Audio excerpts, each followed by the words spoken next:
नमस्कार. मी भाऊ तोरसेकर. तुम्ही बघत आहात प्रतिपक्ष. मित्रांनो, मी जुन्या पठडीतला पत्रकार आहे आणि जुन्या पठडीतला म्हणजे 55 वर्ष पूर्वी माझी पत्रकारिता सुरू झाली.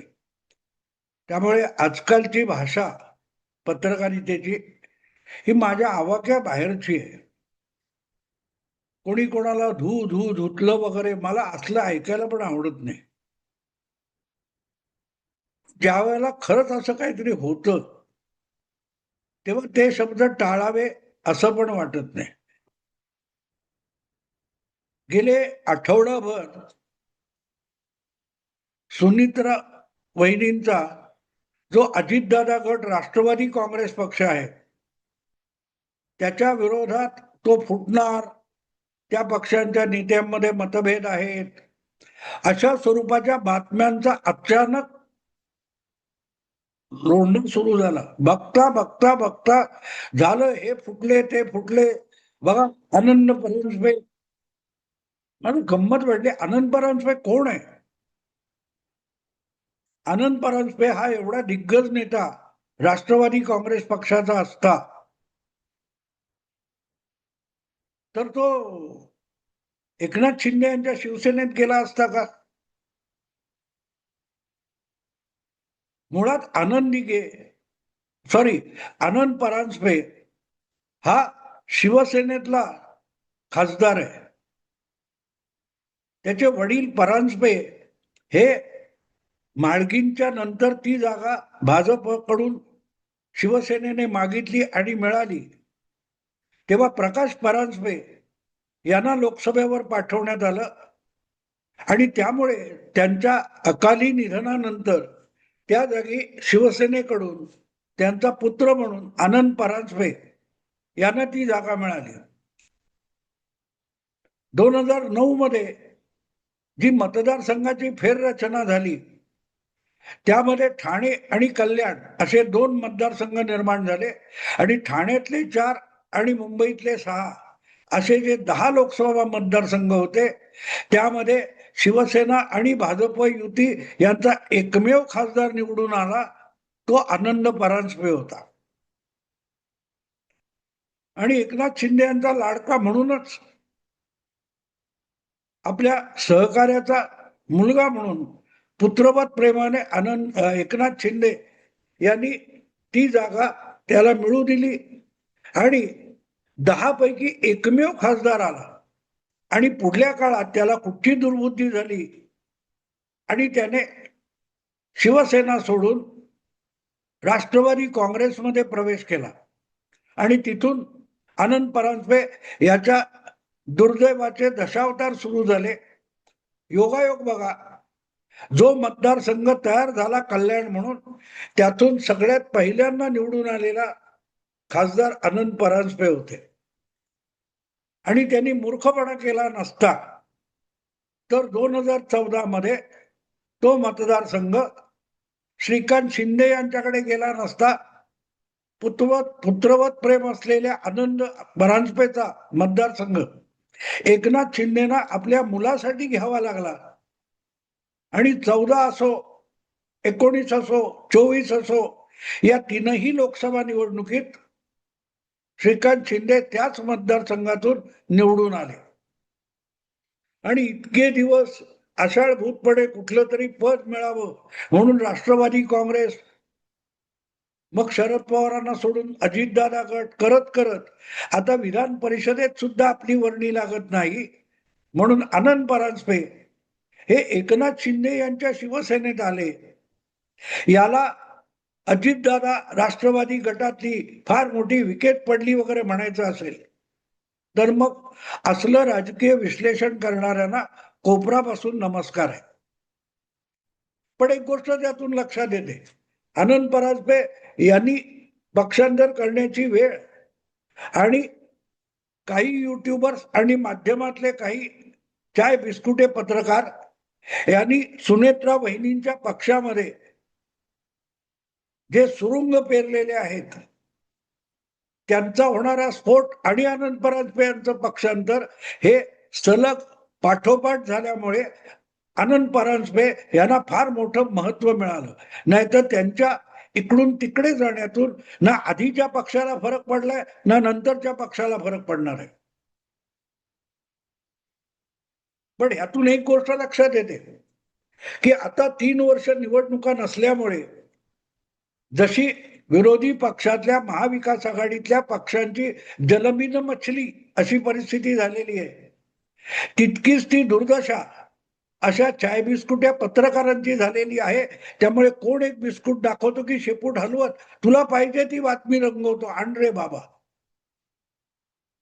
आणि मग अशा लोकांना बिस्कुट घालण्यामध्ये रोहित पवार माहीर आहेत.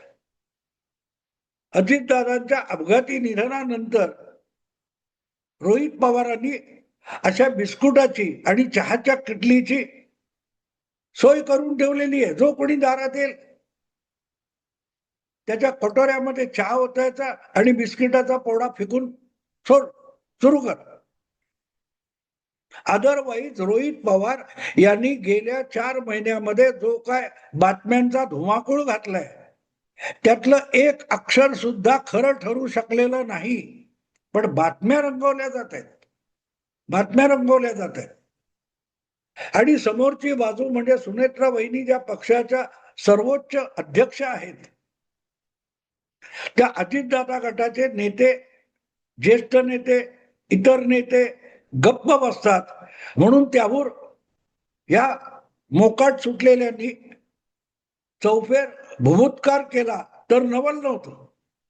आणि अशा वेळेला मग काही बारीक मिळालं की अरे असं असं पत्र निवडणूक आयोगाला पाठवलं, तसं तसं पत्र पाठवलं.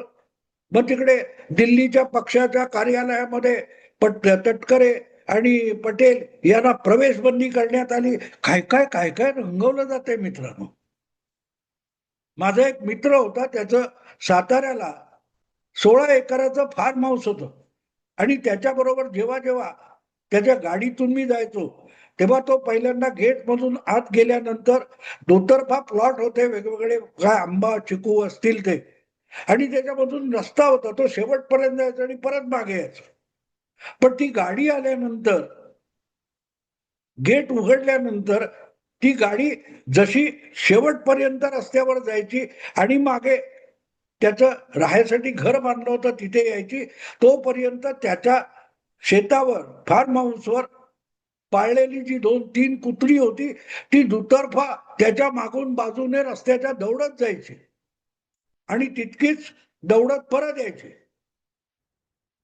मला ती गंमत वाटायची. पण एक दिवस त्याने ती गाडीच्या दुतर्फा शेताच्या वाफ्यातून धावणारी कुत्री बघितल्यानंतर त्याने मला हातातला एक पुडा दाखवला. टोस्ट टोस्ट असायचे आणि त्या टोस्टचा एक पुडा दाखवला. म्हणाला ही किमया आहे भाऊ. म्हटलं कसली किमया आहे? नाही नाही, गाडी आली म्हणजे टोस्ट आले असणार आणि टोस्ट आले तर गाडी थांबेल तेव्हा टोस्ट मिळतील, म्हणून हे गाडी जितकी जात राहील तितके बाजूने पळत राहतील, जीव तोडून पडतील, 4 टोस्ट आपल्या समोर पडावेत यासाठी हे पळतायत. मला आज त्या मित्राची बरीच 20 वर्षापूर्वीची ही आठवण आली की ज्या प्रकारे रोहित पवारांनी फेकलेल्या बिस्किट आणि तुकड्यावर बातम्या रंगवल्या जातात चाय बिस्कुट्यांकडून, अशा लोकांना रोहित पवार सकट धरून उमेश पाटील या सुनेत्रा बहिणींच्या प्रवक्त्याने धोबी घाटावर नेऊन धोपटलं. गेल्या आठवड्यावर ज्या काही बातम्या येत आहेत आणि अजितदादांचा पक्ष फुटला, संपला, शरद पवारांनी या खिशातून काढून त्या खिशात ठेवला, इथपर्यंत बातम्या रंगवल्या गेल्या होत्या. त्या एका पत्रकार परिषदेमध्ये ते मला वाटते अविनाश अधिक किंवा उमेश पाटील या 2 राष्ट्रवादीच्या नेत्यांनी धोपटून साफ करून टाकलं. ह्या दादांत बातम्या कशा खोट्या आहेत. आणि त्यांनी थेट आरोप केला नसला तरी रोहित पवारांनी फेकलेल्या बिस्किटावर शेपट्या हलवणाऱ्यांनी या बातम्या रंगवल्यात हे वाक्य बोलायचं उमेश पाटील यांनी बाकी ठेवलं, कारण त्यात काही तथ्य नाहीये. ज्या अविनाश अधिक काहीतरी मला वाटते, जे पक्षाचे सरचिटणीस किंवा कार्यालय सचिव आहेत दिल्लीचे, त्यांनी खुलासा केला तो इतका स्पष्ट आहे की पटेल आणि तटकरे हे दोन्हीही पक्षाचे आदरणीय आणि ज्येष्ठ नेते आहेत. त्यांची कुठची अकलपट्टी झालेली नाही, होऊ शकत नाही. दिल्लीतलं पक्षाचं कार्यालय इतकं छोटं आहे की तिथे अध्यक्षांसाठी जी केबिन आहे त्या केबिन मध्ये बसायला एकच खुर्ची आहे आणि त्या खुर्चीवर पक्षाध्यक्ष नसतील त्यावेळेला कार्याध्यक्ष म्हणून प्रफुल्ल पटेल बसतात, कधी तिथे त्याच खुर्चीवर तटकरे पण बसतात आणि त्यापैकी कोणालाही कसलाही प्रतिबंध केलेला नाही. हा इतका स्पष्ट खुलासा त्यांनी केला आणि तो खुलासा करताना ह्या अशा बातम्या कुठून येत आहेत, ते बिस्किट टाकणाऱ्याचं नाव पण सांगून टाकलं. आणि शेवटी ते उमेश पाटील म्हणाले की रोहित पाटलांनी जरा आपल्या पक्षात काय चाललंय बघावं आणि अपघाताला घातपात ठरवताना त्यांच्याच पक्षाध्यक्षांनी शरद पवारांनी त्याला अपघात म्हणावं, घातपात त्याच्यात नाहीये याची ग्वाही पहिल्या दिवशी का दिली हे शरद पवारांना जरा रोहित पवारांनी विचारावं, इतकं उलट आव्हान दिले. रोहित पवारांच्या या उचापतीने आजोबाची जी बेइज्जती आजच्या या सुनेत्रा वहिनींच्या पक्षाच्या प्रेस कॉन्फरन्स मध्ये झाली, तेवढी मला वाटतं शरद पवारांच्या खानदानात कोणीही खुद्द शरद पवारांची बेइज्जत केली नसेल, एवढी बेइज्जत रोहित पवारमुळे झाली. रोहित मध्ये हिंमत असेल तर जे आरोप जगाला सांगत फिरतो ते आरोप घेऊन जरा आपल्या आजोबांशी बोलावं, आजोबांचा खुलासा घेऊन यावा, आजोबांनी ग्वाही द्यावी की तो घातपात होता. इतकं आव्हान पहिल्यांदा सुनेत्रा वहिनींच्या पक्षाकडून उलट देण्यात आलेलं. रोहित पवारांनी या उचापती केल्या नसत्या तर ही वेळ आली नसती आणि शरद पवारांची साक्ष काढून रोहित पवाराला धोपटण्याची संधी हे राष्ट्रवादीचे प्रवक्ते आणि नेते यांना मिळाली नसती. रोहित पवार जितके उडाणटप्पू आहेत किंवा पवारांच्या पक्षात उरलेली जी काही उडाणटप्पू मंडळी आहेत त्यांच्यापेक्षा कमीत कमी बोलणाऱ्या सुनेत्रा पवार या अधिक मुरब्बी आहेत हे लक्षात घेतलं पाहिजे. मी वारंवार सांगतो, सुनेत्रा वहिनींना हलक्यात घेऊ नका. सोनिया गांधींना हलक्यात घेऊन शरद पवारांनी आपली राष्ट्रीय पातळीवरची जी प्रतिमा होती ती बारामती पुरती मर्यादित करून घेतली, हे पण इतिहास विसरू नका. सुनेत्रा वहिनी ह्या शरद पवारांच्या आयुष्यात आलेल्या दुसऱ्या सोनिया गांधी आहेत, कारण दोघीही कमी बोलतात आणि करायचं तो खेळ करतात. तेव्हा शरद पवार जितक्या लवकर असल्या नातवाला थोबाडून शांत करतील तितकं उरली सुरली शरद पवारांची इज्जत बचावू शकते, एवढंच सांगता येईल.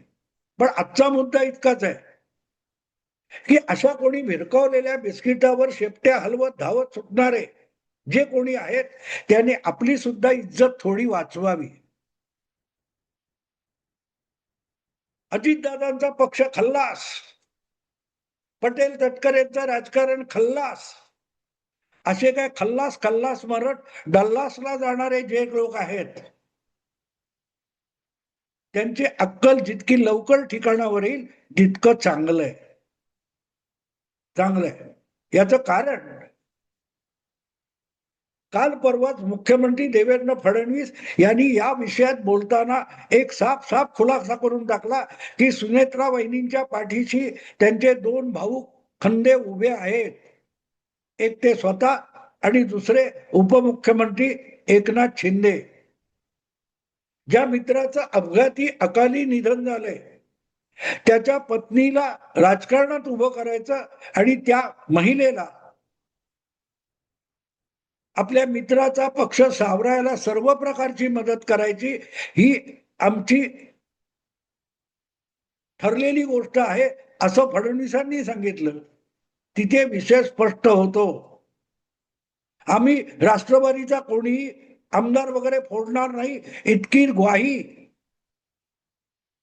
फडणवीसांनी देऊन झाली आहे. पण शेपटी हलायची थांबत नाही हो. शेपटी हलायची थांबत नाही. याला म्हणतात शेपटीचं इमान. जातीवंत किंवा रस्त्यावरचं कुठलंही कुत्र असो, शेपटी काहीतरी आमिष दिसल्यावर हल्ल्याशिवाय राहत नाही. आणि म्हणून कसलाही आधार नसताना अशा प्रकारच्या बातम्यांचं काहूर माजवलं जातं.